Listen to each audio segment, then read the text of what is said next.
4 inches of zipping, and my second clue was that it You didn't have my your car gloves in. keys. Oh, no, no, no, no, no.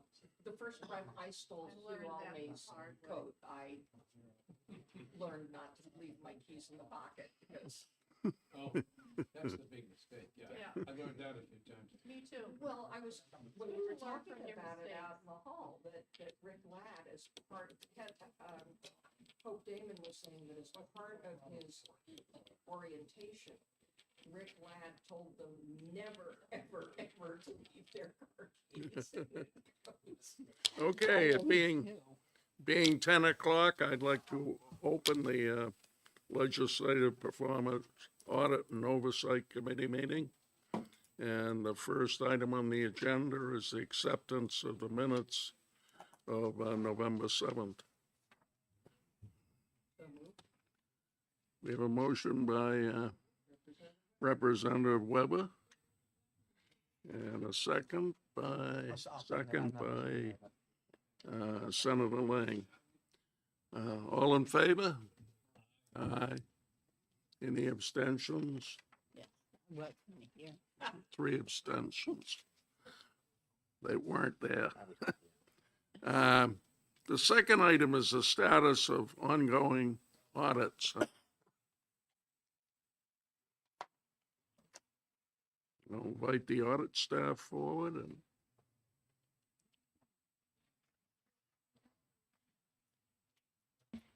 Good morning, Mr. Chairman and committee members. For the record, I'm Christine Young, Director of Audits for the LBA. And with me is Jay Henry, Performance Audit Supervisor. We'll start with the oversight of special education. We are writing the report, and we currently have 34 of 71 observations completed. 8 observations are currently in the management review status, and 4 observations are being drafted. We expect to have a draft report in the second quarter of this year and a final report in the summer of this year. The second item is the oversight of education freedom accounts. We are wrapping up field work as we're writing observations. We currently have 22 of 41 observations completed. 3 observations are currently in management review status, and 5 observations are being drafted. And with education freedom accounts, we're expecting to have a draft report in the second quarter of this year and a final report in the summer. And finally, with the doorway program, we're writing the report. We currently have 5 of 13 observations completed. 8 observations are currently in management review status. And for doorways, we're expecting to have a draft report by the end of February and a final report by April or May. are there any questions by the committee? Okay, seeing none, we'll move on. The next item on the agenda, there's 4 parts to it. I'd like to begin with section 3 of it, the third item down. I think we all know what's going on around the country with there's been a lot of fraud involved in places some of the places that we wouldn't expect, but Minnesota and Ohio and California and Maine. Maine is the most recent one. So I think as an oversight committee, we need to make sure that we don't have anything like that in New Hampshire. And I think one of the problems with, we could send our auditors out to DHS and get a report in about a year and a half or something. And I don't think that's going to work. So I'm going to solicit ideas from the committee. My own idea is that maybe we call in Lori Weaver and Nathan White and whoever the contract administrator is from DHS and have them outline to the committee, Representative Weiler.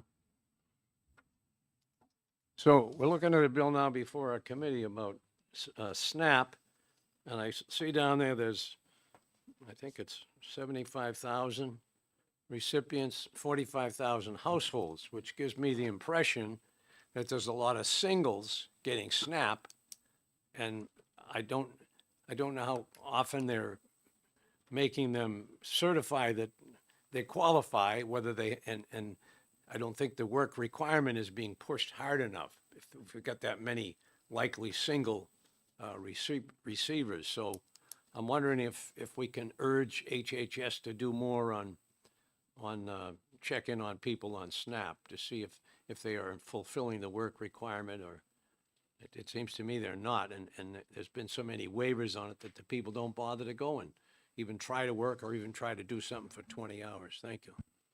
Well, I think that's in line with what I'm suggesting, is that we have them come in and we can ask them that kind of question. I know once in a while fiscal gets into that stuff, but we're really the oversight committee here, so I think it's probably appropriate, but I'll take other comments. Representative Weber?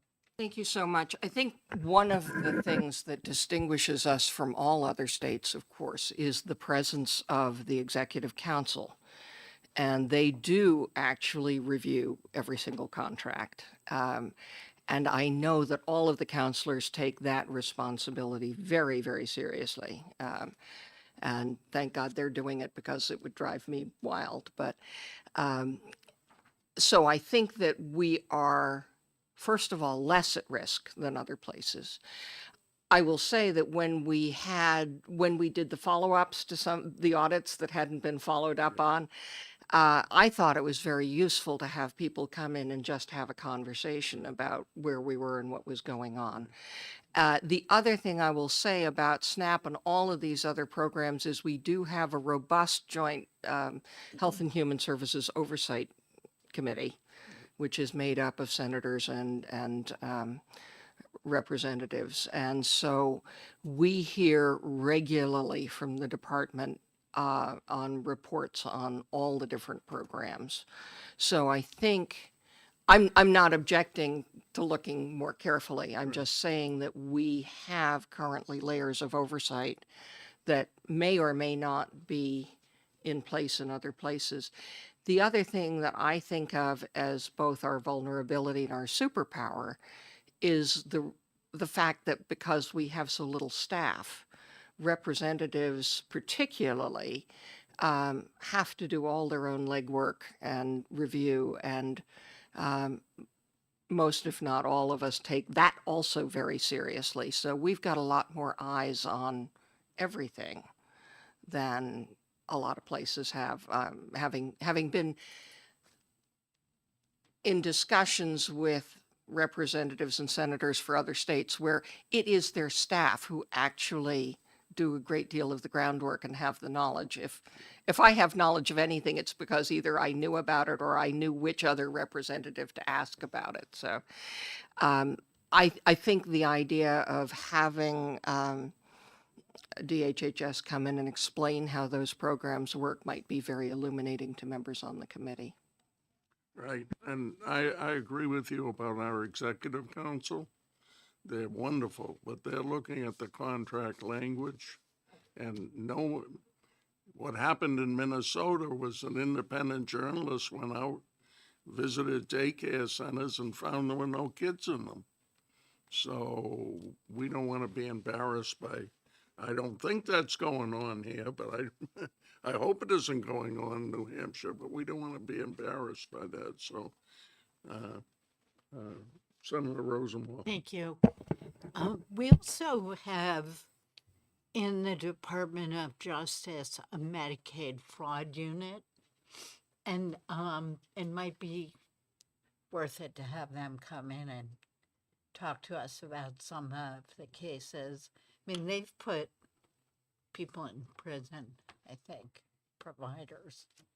So they're kind of a little known unit over there, but it might be of value for us to just get to That's- know them a that's an little bit excellent- better. Excellent idea. Thank you.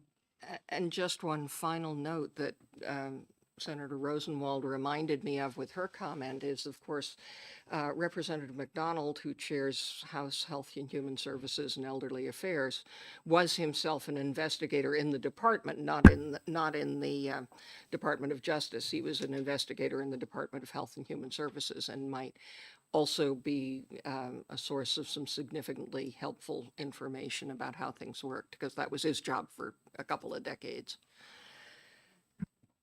Senator Rosenwald. Thank you. I guess the other thing I would say about the contract management unit at HHS is that they've been down on staff for a few years pretty significantly, so it takes them much longer to write contracts and get RFPs out. So it might be good to hear what their staffing, what their vacancy level is.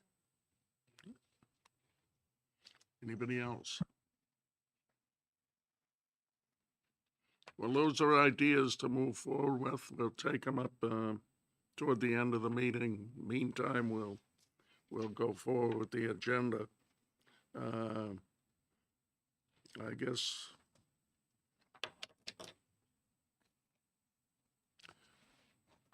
guess I'll turn it over to our auditors at this point. Did you want to discuss the Bureau of Developmental Services as well? That was on the list as a potential audit topic.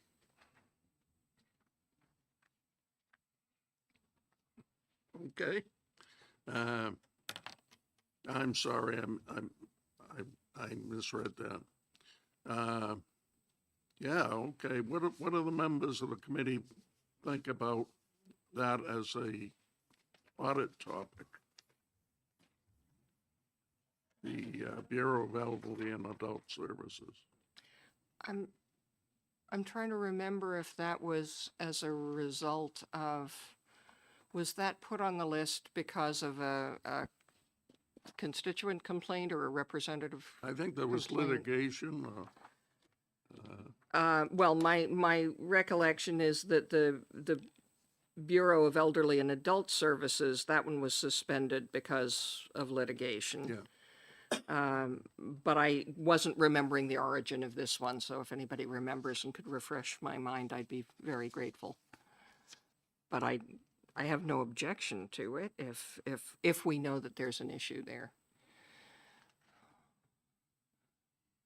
Okay, how about Hello, the, I could maybe address that for you. Thank If I you. remember this correctly, it came from Representative Edwards when he Okay, was here once, and he had an issue with this. We do have a representative from the Department of Health and Human Services who may be able to address what's happened since then, because I think this topic came in like 2023, and I think there was some problems happening in that division at the time, and maybe things have changed. Okay. So, here we go.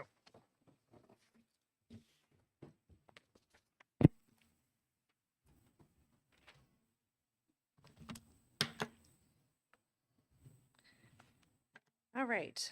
Good morning, Chairman and members of the committee. My name is Teresa Narrow. I'm the Internal Auditor for Health and Human Services. And I'm here to speak today on the Bureau of Developmental Services. Melissa Hardy wanted to be here. She's the Director of Division of Long-Term Supports and Services. Unfortunately, she had another meeting and wasn't able to attend. So she gave me a few talking points of the background of this just to kind of bring you up to speed. So hopefully that's helpful. Unfortunately, I'm not from the program. I really can't go into detail beyond what she's given me, but I think this will be very helpful. All right. So the reason this came up was because there was a system redesign and its effects on billing and services. So since 2017, New Hampshire was under a corrective action plan from CMS. The state obtained compliance in July of 1st, 2023. So it's been a few years we've been in compliance with CMS. This included compliance with DD providers, which is developmental disability providers, enrolling directly with Medicaid in billing for services rendered in conflict-free case management. So no, there were no concerns at this time for timely billing for providers related to system redesign. And she also wanted me to point out part of the system redesign, the providers' billing systems had issues as well on their side. So it wasn't just on our side, it was also on the provider side at the time. That has now been fixed. Okay, so again, we are now in compliance with CMS, and she just wanted to let you know that. So we weren't sure if it would be of value to go in and look, since that has now been resolved. And she wanted me also to speak to the housing practices as well. There are currently 3 committees providing oversight and support related to developmental disabilities in housing. So there's a Council on Housing Stability, which is a work group on supporting housing, Bureau of Adult and Aging, and Bureau of Developmental Services work group. And there's a second committee, which is ABLE Housing Task Force. ABLE is a disability justice advocacy organization. And then the third committee is a legislative committee. Could we have the second one again? Absolutely, I'm sorry. ABLE Housing Task Force, and ABLE is a disability justice advocacy organization. Gotcha. That's a long one. Thank you. And the third one is Legislative Committee to study the impact of the housing crisis on people with disabilities. That was part of HB 1168 in 2024. Mr. Chair, could I just ask a question? Yes, Is it absolutely. possible for you to send your notes to the committee? So, because Absolutely. Yeah, whether we or can not kind of- definitely do that. And we did provide it to the LBA prior. It was this morning that we had gotten together to discuss it just to make sure we had all the facts. And then we just provided it to Jay Henry this morning, but we'll Perfect. provide to the committee Thank as you. well. Absolutely. We just didn't want you to go into something that perhaps was not of value that was resolved already. Any other questions? Yes. Thank you. But it seems there are 2 issues here. One is the billing, the conflict-free case management corrective action plan. I'm happy to hear we've solved that. The second one is the system redesign, which has been very controversial within the developmental disabilities community. And I'm not sure where we are on a system redesign and changing our waiver application. Right. Unfortunately, I can't speak to where we are. I know there's 3 committees looking at it, and that was just our concerns. There's already so many eyes on it that we just weren't sure if it would be of value to go in at this point. But completely up to you, obviously. Representative Weber probably knows more about it than I do. Representative Webber? Well, I'm not sure I do, but I am remembering from the dim past that I think that part of the system design issues might have been interwoven with the billing stuff, because what happened in 2023 was the disentanglement of providers with billing. And in some ways, it's really very convenient if you have somebody doing both. But on the other hand, there's far less accountability if you have somebody doing both. And I think there were also some systems issues. I know that there was an awful lot of difficulty meshing the providers' systems and billing systems directly with the state. So I'm not sure whether fixing the billing, although it disrupted people at the time, hasn't over time fixed the whole thing, but I think it might be worth at least, again, on the discussion level rather than the let's start up a new audit level, might be worth some discussion. Senator, Thank you. So my memory, my distant memory of the system redesign was a desire by the department to have 3 different tiers of disability services. And the department said this was gonna save money but not cut services. And the disability community said this is gonna cut services. So that's why I think the system redesign might be different from the billing Okay, and issues. I'm thinking, and again, I'm not sure of this. I am thinking that there was so much outcry about that tiered system that I think the department walked away from it, but I'm not going to I'm not represent, sure. I'm not going to represent that that's so, because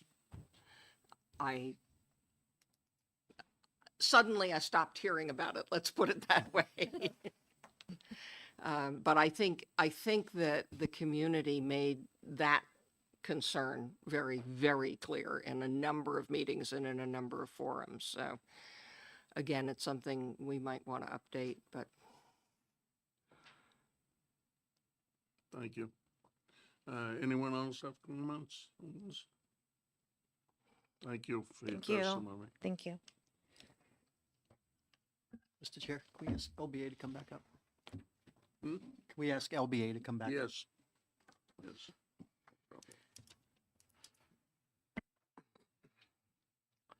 If I may.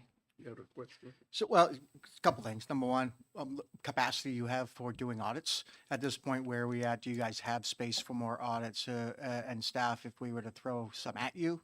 Or are we still, you're busy with what you have and you don't have any space? We won't have any auditors available to start new audits until about May or June timeframe. And at that point, we'll only have just a couple of auditors available. Trying to remember, I'm pretty sure it was this committee, we had that nice colored sheet about all the previous audits and where they stood. Can we get an update on that, considering all the, Sure. we've had administrators in that have corrected and updated and done that, and I'd kind of like to see where we are Sure. with what's still on that list that's outstanding. And then lastly, Mr. Chair, if I remember right, in the spring last year, could have been last term for all I know, trying to remember, but we talked about the idea of doing a special education audit at the school level. We found out that we could in fact go outside of state agencies and we had a capacity, I think it was 5 in 5 years we were allowed to do, or something like that. And I know that yesterday on the Senate floor, we had a pretty robust discussion around special education at the school level, and the increasing and rising costs and that kind of thing. And so I think, you know, we should maybe discuss about having that local school audit of special education to kind of help the legislature identify what's going on there. And again, maybe I know we floated the idea of talking to the Department of Ed and find out the schools with the most, schools with the median, schools with the lowest, and be able to have an audit of each one of those to see what the differential is. Why do some schools have a really good costs and some have exorbitant costs? What is that? What's the reasoning for that? Are they following the appropriate procedures? That kind of thing. So I don't know, again, as an idea of an audit, I don't know. It is a big topic going on right now, is special education costs in public education. And while we have the special ed coming in about DOE, Department of Ed, the reality is that doesn't get down to the bottom and talk to the students. That just says is DOE doing what they're supposed to do, not are the schools supposed to be doing what they're supposed to do. And so I'm wondering whether that's an appropriate audit topic we could consider. Representative Weber. my concern is it's not only, it's a big concern, is how do you design an audit given the number of schools, the number of districts, the number of levels that we can do with the personnel we have available that would be meaningful in terms of a report. And if it's just going to be a spot check, that's fine, but then we have to recognize that it's a spot check and it doesn't tell us anything about all of the other pieces. So, you know, my mind kind of boggles at the breadth, but I'm not the person who would be designing it, so I think the reason there might be ways to do it. So, well, yeah, I think that was the reason why I asked when you would have auditors available. And then usually, if I'm not mistaken, the LBA, you come in with the scope of the audit that we look and approve on. So I mean, I think the first step is to see if they can design a scope that would work for us and that they'd be comfortable doing, right? So we have to say, yes, we want it, and then see what the scope of work looks like, see if it encapsulates what we want for data and what we want for to go on. But again, Senator Perkins Quokka used a great line, you can't manage what you can't measure, right? And so we need a measurement to see how to manage it. And I think that's an important, we don't have that data, so. Senator Murphy. Thank you. There's actually a legislative study committee currently looking at this issue. I believe we're wrapping up our work. I serve on that commission, and we're wrapping up our work, I believe, this July. So we'll have some information to work with. But one thing that's really jumped out at me, if we're going to try to narrow this down a bit and we move forward with an audit here, is that some districts have dramatically higher special ed rates than others. And I mean, like, why would a district have 5 times the percentage than other districts? And to what extent we are incentivizing districts to label children as special ed? I think that might be a great way to narrow it down if we move forward after that report comes out. Again, I didn't know about the commission you were on again, but I don't know if it gets down to the school raw level, right? And that's what we're talking about, is auditing at the school raw level, not at the Department of Ed, looking at gross numbers, but getting down to the bottom numbers, right? And what makes up that gross number. And right now, we're kind of looking up here at the 10,000-foot view, saying this is what it all looks like up here, without seeing on the ground what its implementation, what it looks like, how it's coded, why they're coded, that's why I said a small, medium, large kind of model, because that'll give us a differentiator to why that's happening at the school level, because we're asking each one of those schools to explain what they're doing. I think both your points are very well taken, and as far as selection of where you go, you obviously pick schools that are successful at controlling costs and schools that aren't successful at it, and you see what the differences in management are. I think it's an excellent idea. Representative. So I'm glad you're all getting on board with this. This is something I brought up a number of times over the past few years. And you may recall, it actually goes back to Senator Reagan, I believe it was, 4 or 5 years ago, maybe 6, when he was chairing this. And I fully would support something like this. I spent a lot of time talking to LBA about it. It's certainly possible to pick a group of schools to do a spot check, is one way to put it, but also just to statistically pick a good set of schools, school districts statistically, to get an idea of the whole gamut of good things, bad things, and that sort of thing. So I'd be very supportive. I'm sorry. Would it make sense for us to tentatively put it on the list and then wait for the report of the commission that's currently doing its work to start discussing a scope statement?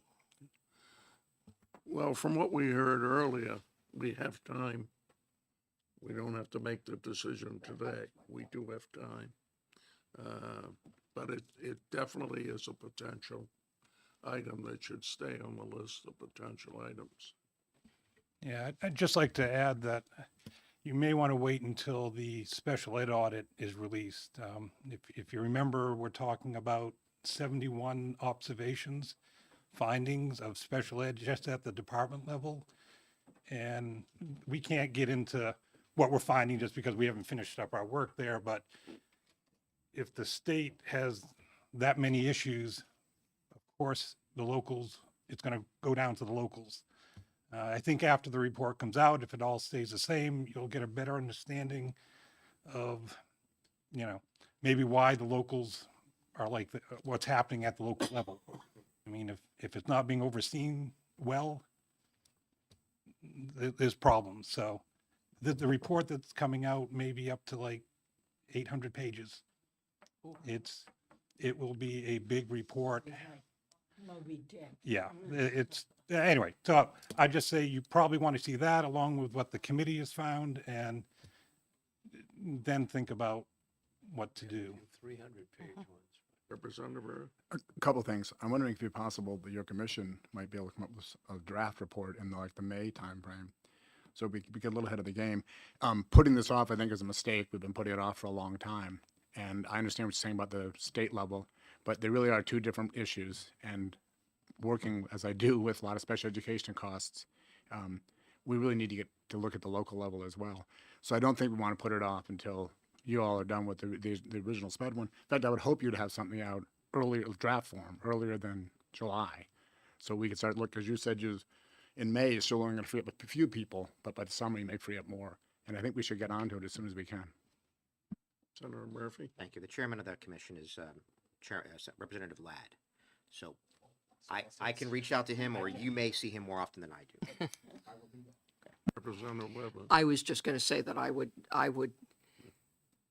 I'm kind of the other persuasion from Representative Erf. I think that we have two things going on that would be very helpful in informing us which way to go with the next step. But I defer to the. Okay, Mr. Chair. So again, my concern is that we don't get down to the nuts and bolts, right? What makes up the machine. We're looking at the machine and saying, is the machine running well? Yeah, it looks like it's running great, but we don't look at what it's made up and at the base. And so the longer we put it off, we don't know if we could redesign the machine and make it more efficient or not, because we haven't seen how it's, the bottom of it. So my concern is that, I'd almost like to see them start looking at a possible scope of work as a general idea. And then as the reports come out, we can refine that scope of work so that when we're ready to pull a trigger, we're not waiting another 3 months for a scope of work. That's And perfectly so fair. that's kind of my idea, is that I'd like to see them start putting together, what would it look like if you audited a local public school on the issue of special education and its compliance and the financial side of it. And kind of start looking at a scope of work so we can refine it. I just don't want to wait until, July to September when the final report of special ed comes out. Then we all got to read 800 pages, which after 2 pages, you're going to fall asleep. So it might take you a little while. I'd like to see us start moving on it so that when we are ready to pull the trigger, we have the scope of work. We can go to the Department of Education, get them to help us find the schools that would be appropriate to audit, and then have that scope of work applied to those schools. I just don't want to wait until September or late June to start doing that. Fair enough. I'd just add, That's fair enough. Let me ask our auditors a question. So how would that fit in with your workload at this point? Just to work on a very broad outline of a scope on an audit. well, the auditors with the most knowledge of special education, Yeah. probably as much as some people over at the department right now are busy finishing up that audit. Those are the experts. I mean, that's, and the other thing I'd mention, I know the cost is a big issue, and I know that I've been watching the committee. I think one of the concerns we have is, yeah, you have costs, but it's how effective is everything? If only the high cost kids are obtaining the goals, that would be telling you something. If the low cost kids, if they're able to attain the goals, that's when there's an efficient way of doing things. We're having probably issues with who's measuring the effectiveness of all this. And I think that's probably the biggest hole you have right now. You can look at costs, but if you don't look at our kids, reaching their potential, and is anyone measuring that? If they should have been measuring it, but if you don't have that, it's hard to really say what costs are, is it too high or too low if you don't know, yes, that kid was able to go to college, or that kid was able to live, by themselves. I mean, there's these big goals of special education, which I think right now there's a whole of not knowing what's happened, which is concerning. Representative Earl? Agree 100%. And that very much should be a part of it. And that is very much targeted at the local level, for sure.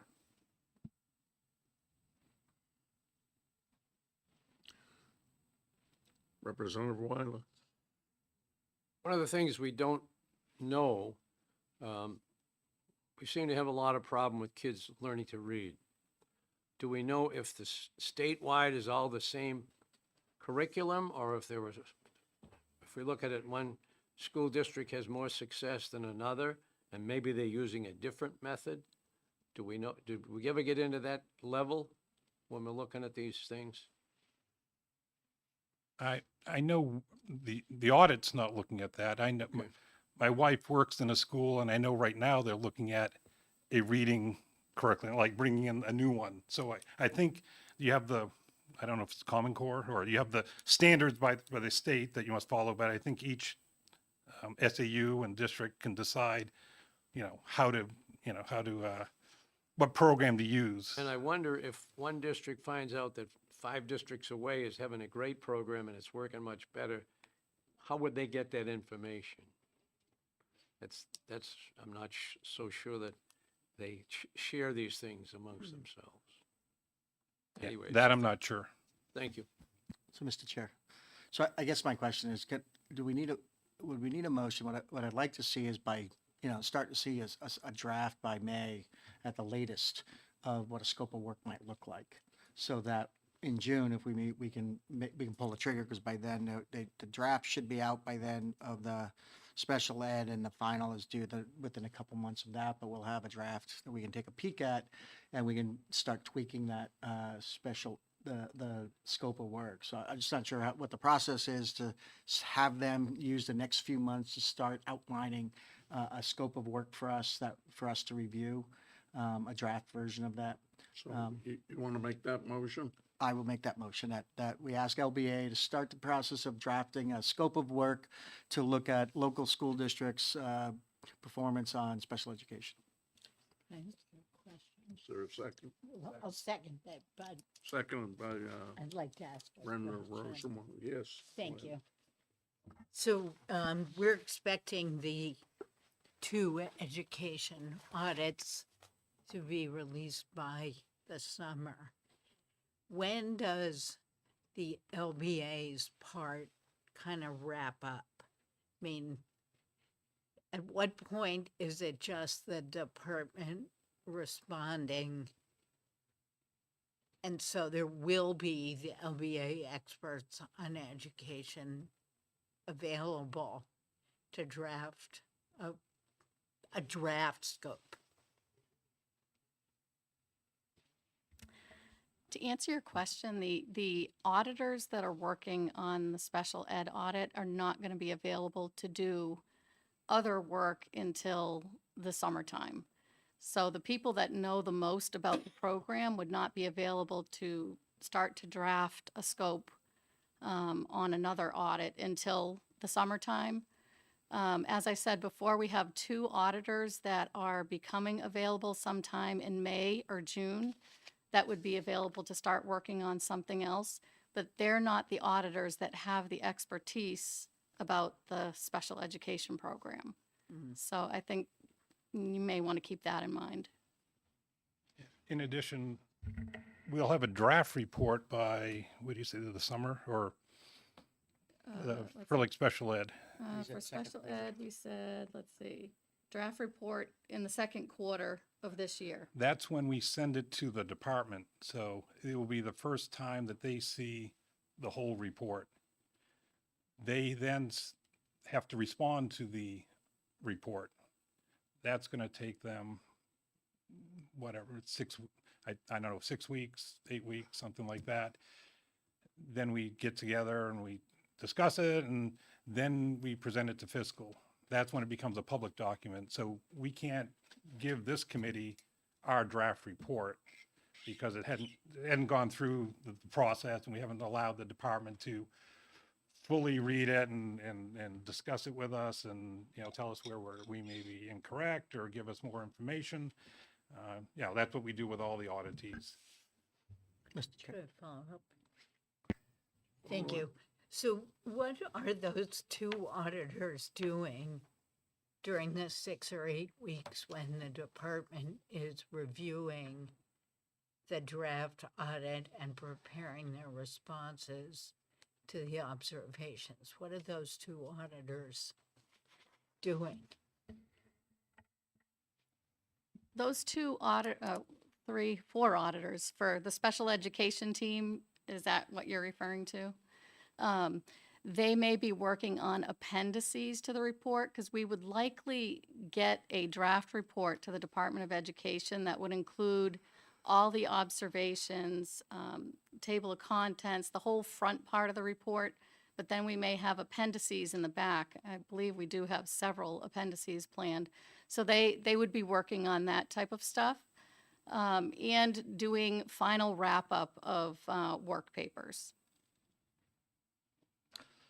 Different question? There's basically, there's a lot of work that still goes on as far as in cleaning up. And plus, our audit teams are then bring proofreaders to the other audits and other observations. So there's a lot of work sort of still going on, even when you're not working on your own audit. You may be the proofreader on a different audit. And we also have updating our own policies and procedures, and we got peer review coming in the fall, meaning we're going to get audited by other auditors to make sure we're following government auditing standards. And just like every agency, when the auditors come in, you got to get everything in shape and make sure everything's, looks good. So that they don't sit around, I'll put it that way. Representative Weber's been waiting patiently over there. And it's very unusual for me, actually. Patience has never been my strong point.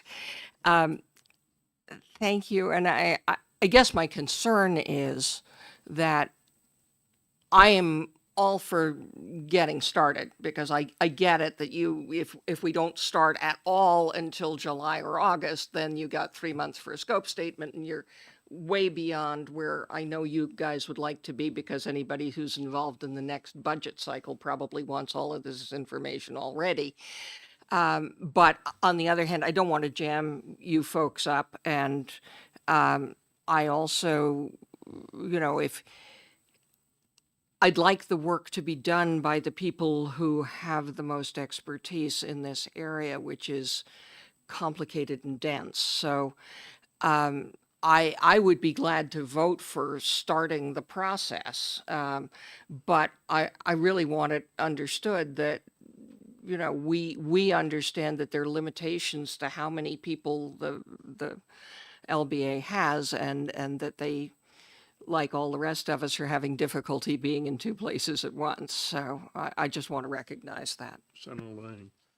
Yeah, so again, same thing. I'm not looking for I'd like, again, those auditors they already have something queued up behind them, waiting to go, so that they can manage their time and know what's going on next.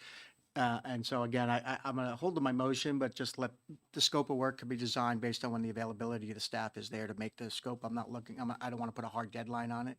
Just strictly say that as soon as you can queue it up, queue it up. That's the intent of the committee, is queue it up as fast as you can, don't pause. But at the same point, we recognize you have this major audit that's undertaking.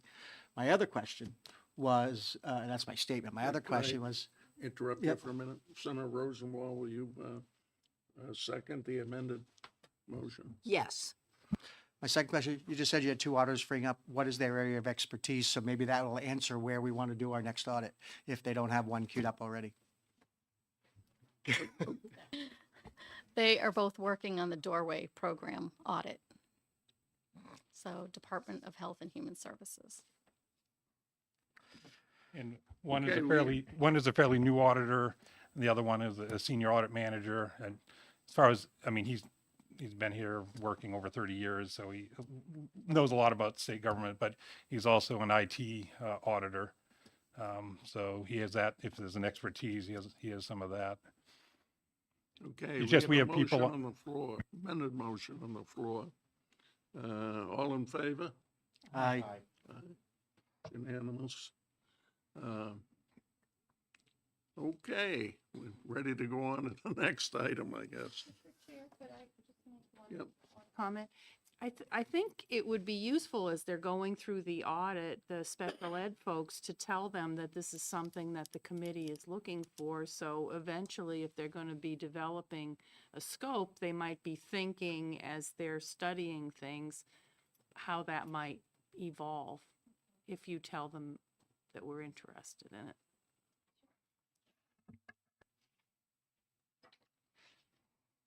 Okay. Oh, sorry. Representative Weber. I had a question about another topic when we get to that, but I'm not sure we're entirely finished. Right. Okay, as far as the charge forward,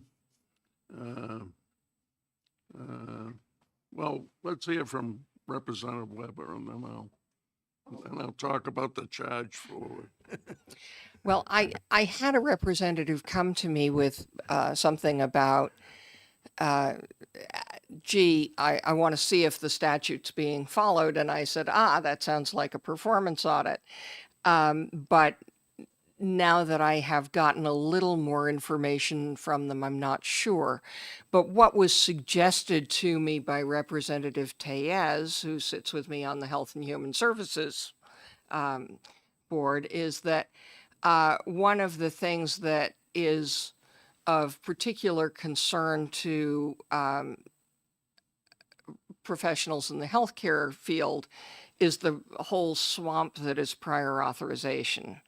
And we did have a relatively new statute that is RSA 420J6, which is utilization review. And in that statute, and of course I printed this all out and left it at home, so my apologies. But there is a section on disclosure of prior authorization requirements and publication of prior authorization performance indicators. And so what the section says is a health carrier conducting utilization review directly, which sometimes happens, but what more often happens is indirectly through a contracted utilization review entity, shall make any current prior authorizations, requirements, and restrictions readily accessible on its website to enrollees, healthcare professionals, and the general public. This includes the written clinical criteria. Requirements shall be described in detail, but also in easily understandable language. And according to the person who's asking for the information, they can't find it, and they're a doctor, so they might have some expertise in that area. And they were wondering what we could do to make sure that that was happening, basically. And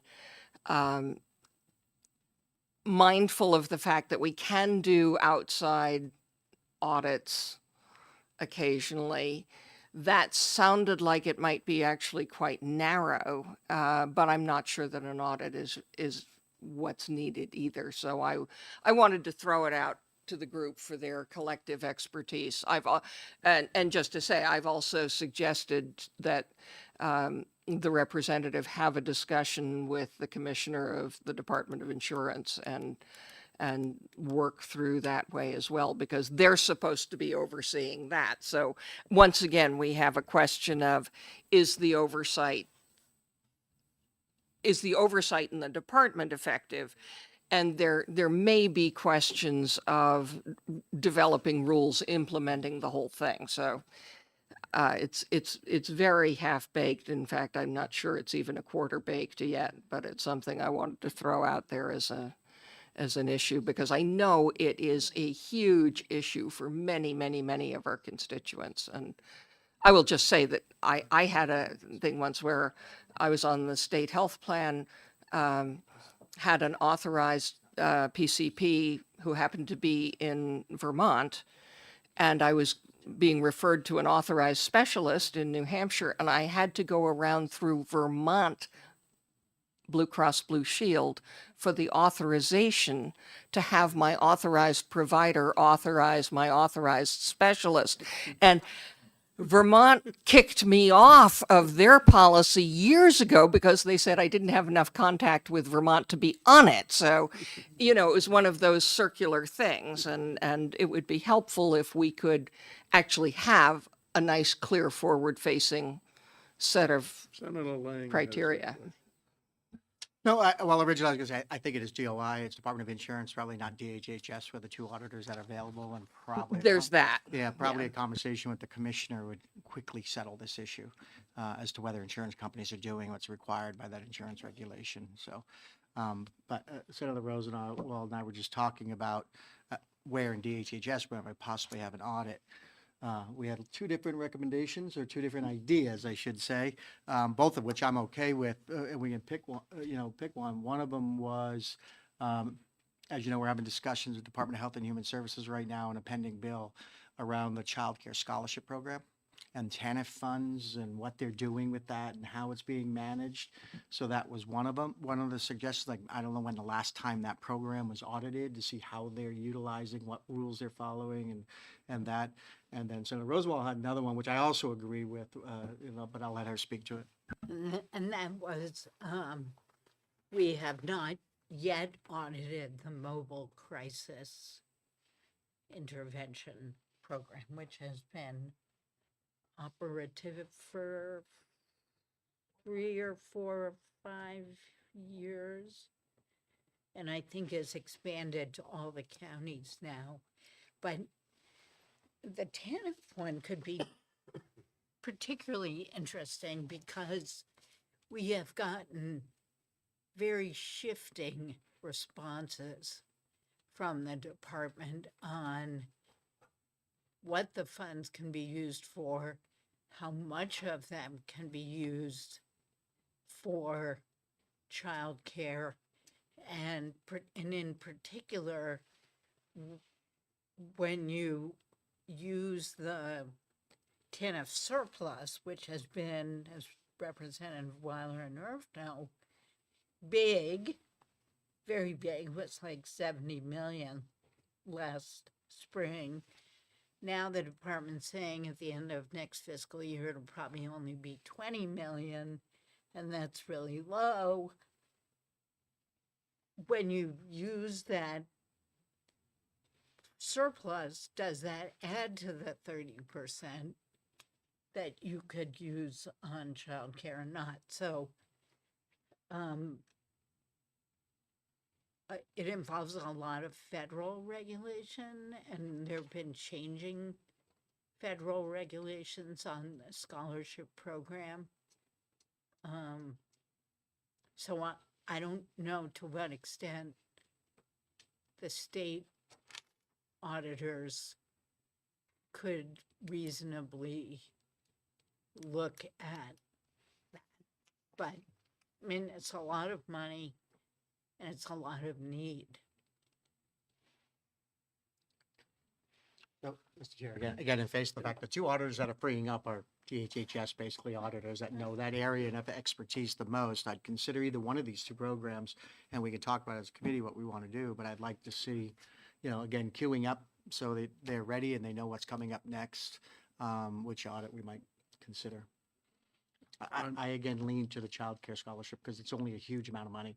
Although I do know that on the mobile crisis, I've heard complaints from police that it takes, 2 days for someone to finally reach back out to them to respond to a request that they called in. And so that is also of concern to me on a mental health basis. It might So, be a I'll- smaller scope Yeah. audit. If I could, Yes.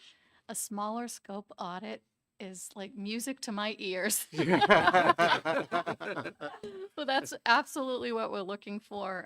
The larger scope audits are very, very complex, cumbersome, difficult, and we have such a small group of auditors on the performance audit side, and it's difficult for us to get through a very large scope audit. So yes, we would welcome any audit that is smaller in scope. I don't think there's much argument here. We all realize that you're on demand somewhat, given the demands that we put on you, and if we can limit the scope, and if we do an audit on a limited scope and we find out there's serious problems, we always can expand it. So, yeah, I think we all agree with that. So, Mr. Chair, we'll make a motion that the next audit to do will be the one on the mobile crisis intervention program over at the Department of Health and Human Services. Is there a second? Which program? The Mobile mobile crisis, crisis. well, it's a smaller, to their point, it's a little smaller, and if I heard right, one of them is a fairly new auditor, so maybe a smaller scope will let them get their feet wet and learn a little more. Before we bash them around. So I would hope, we have a motion on the floor. All in favor? Aye. Opposed? Okay, I also would hope that we keep contract maintenance as a potential audit. We don't have to schedule it at this point, but I hope we keep it there. And then I think as far as a committee helping you guys, I hope we're helping you guys. I would like to see us bring in GHHS leadership next meeting, and have them discuss what they're doing to follow up to make sure the contracts they're letting out are being fulfilled. And we don't want to find ourselves in a position where we're embarrassed because nobody asked the question, you know. And I think if they come in and outline their current procedures and what they're doing, it may lay a lot of concerns to rest. I don't think, is there anyone on the committee that disagrees with that? So that, There's quite a bit of information here in this handout. yeah. So that'll be next thing, you'll reach out and invite them. I'll talk to someone right behind me. Okay, we're down to other business. Any other business? Oh, I thought that was other business. I was gonna say, I have done my other business, so. Okay, the date of the next meeting.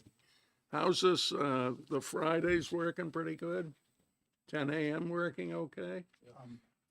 9 o'clock would be better. I agree. Just when we start at 10. Is there anyone has long travel time? I have long travel time, but I'm perfectly happy to come. Okay, let's make it 9 o'clock on, let me look at the calendar here. It's not a holiday or anything, is it?